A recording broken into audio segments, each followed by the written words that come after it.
தஸ்வந்த்ங்கிற ஒருத்தர் வந்து ஒரு சின்ன ஒரு 6 வயசு குழந்தைய பாலியல் வன்கொடுமை செஞ்சு படுகொலை பண்ணிட்டாங்கிறது வந்து ஒரு மிகப்பெரிய ஒரு சட்டத்தை ஏற்படுத்தக்கூடிய ஒரு நியூஸாக வெளிவந்துச்சு. கோர்ட்டும் அவருக்கு வந்து மரண தண்டனை விதிச்சது.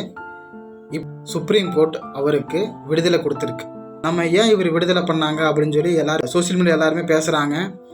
நியூஸ் பேப்பரில் வந்துச்சு, அவர் ஏன் விடுதலை பண்ணாங்க, மரண தண்டனை கொடுத்த ஒரு கைதியை இப்படி இந்த சுப்ரீம் கோர்ட் விடுவிக்கலாம், நிறைய கேள்விகள் நம்ம மனசில் வந்துட்டு இருக்கு.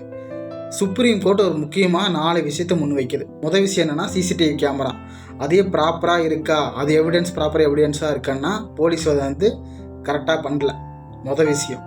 ரெண்டாவது விஷயம் என்னென்னா ஒருத்தர் வந்து வாக்குமூலம் கொடுக்குறாரு, தஸ்வந்த் கூட தான் வந்து அந்த குழந்தை வந்து இந்த டயத்தில் இருந்துச்சு அப்படின்னு சொல்லி வாக்குமூலம் கொடுத்தாரு.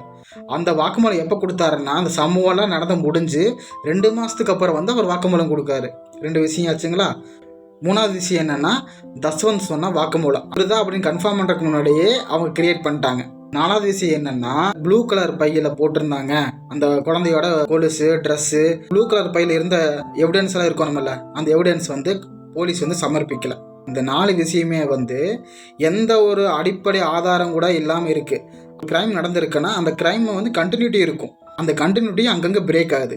இது வந்து முக்கியமாக கோர்ட்டுக்கு இது மிகப்பெரிய சந்தேகத்தை ஏற்பட்டுச்சு. இது போலீஸ்காரன் தான் திட்டமிட்டு அவங்க வந்து கிரியேட் பண்ணாங்க அப்படிங்கிறது கோர்ட்டை வெட்ட வெளியாக சொல்லிருச்சு.